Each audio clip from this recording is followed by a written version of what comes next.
So sometimes it is hard not to compare ourselves to others, to our siblings, to our friends. I don't know about you, but you might have at some point said, my brother is so much better at soccer than I am, or my friend Rebecca is so much better at drawing.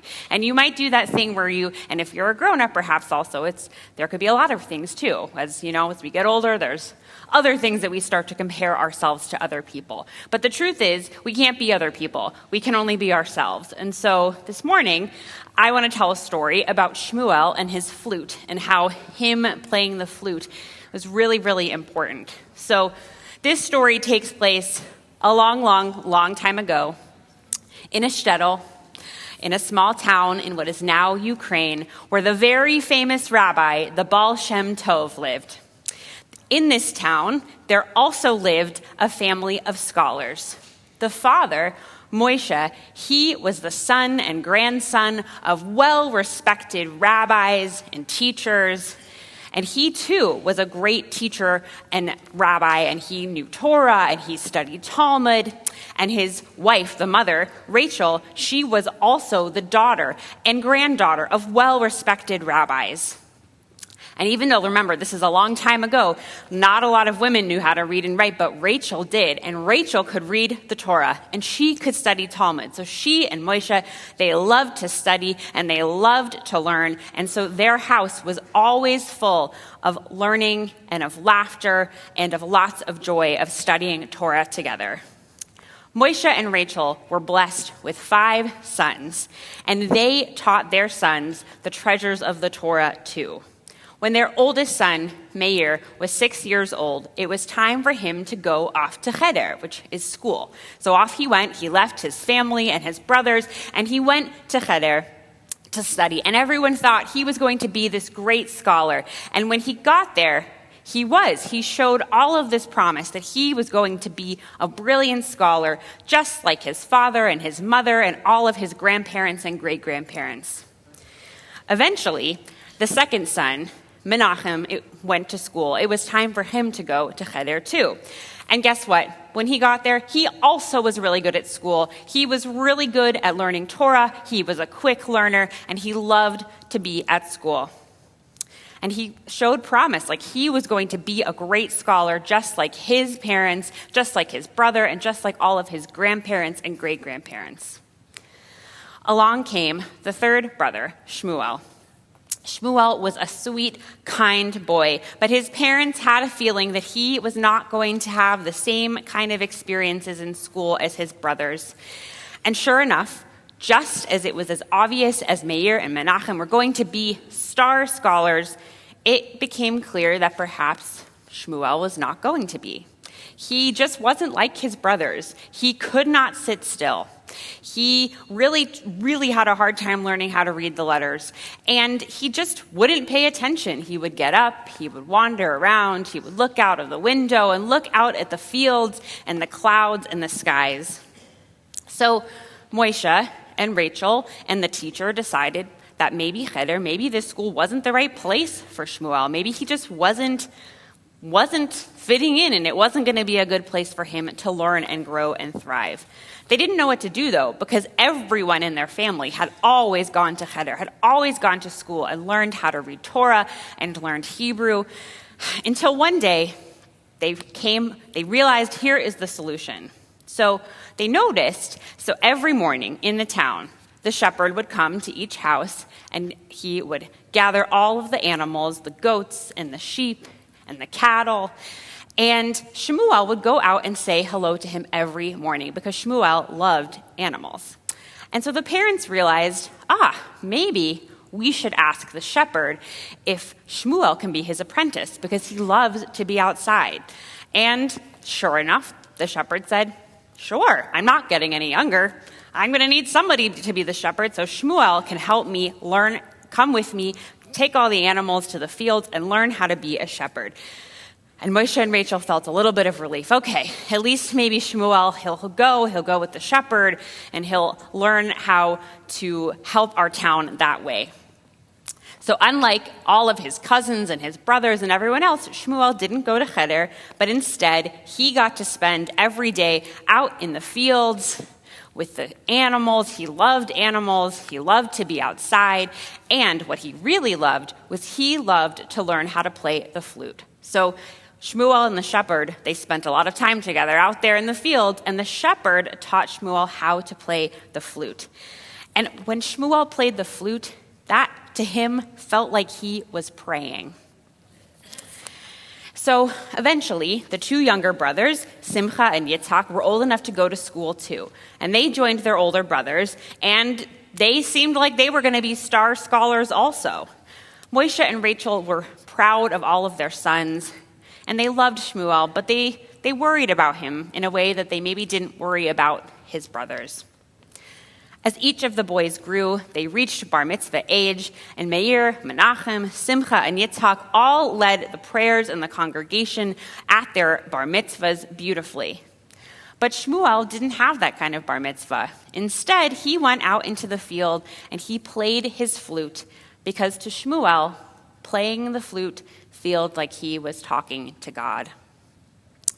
When Shmuel was about 14, the old shepherd decided it was time for him to retire. He was done, so Shmuel was going to be the official shepherd of the village.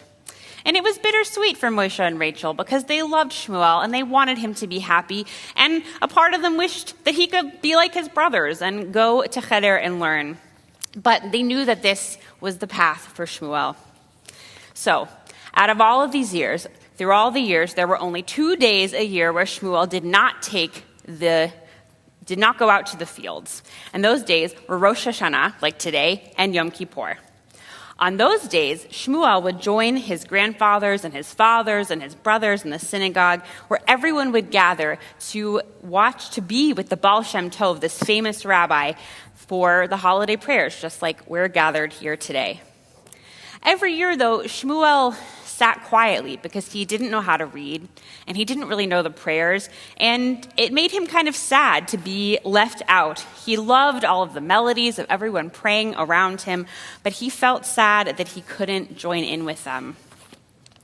On one year, on Rosh Hashanah, Shmuel was sitting with his family, as usual, in the middle of all of the prayers, and he happened to look up at the Baal Shem Tov. As the prayers were being sung all around him, Shmuel longed to join in. He wished that he knew the prayers. And he noticed, though, he was looking at the rabbi, at the Baal Shem Tov, and the Baal Shem Tov looked a little concerned, and he didn't know why. But Shmuel sat and wondered. He said, I feel like I can't add my voice to all of these prayers. I don't know them well enough to join in. So Shmuel sat there and he wondered, and at once, finally, he realized, he put his hand to his pocket, and there it was his flute. And it was so obvious to him how he could participate and join in. So, in the middle of services, he pulled out his flute and began to play a beautiful melody that wove harmoniously through the rest of the prayers. He played with all of his heart and soul, so happy to have finally found a way to participate in the community. But the community stopped praying. Everyone just stopped, and a sound of shock and horror went through the room. Suddenly, people were shouting at Shmuel to stop, shouting at the Baal Shem Tov to stop him, shouting at Moshe, his father.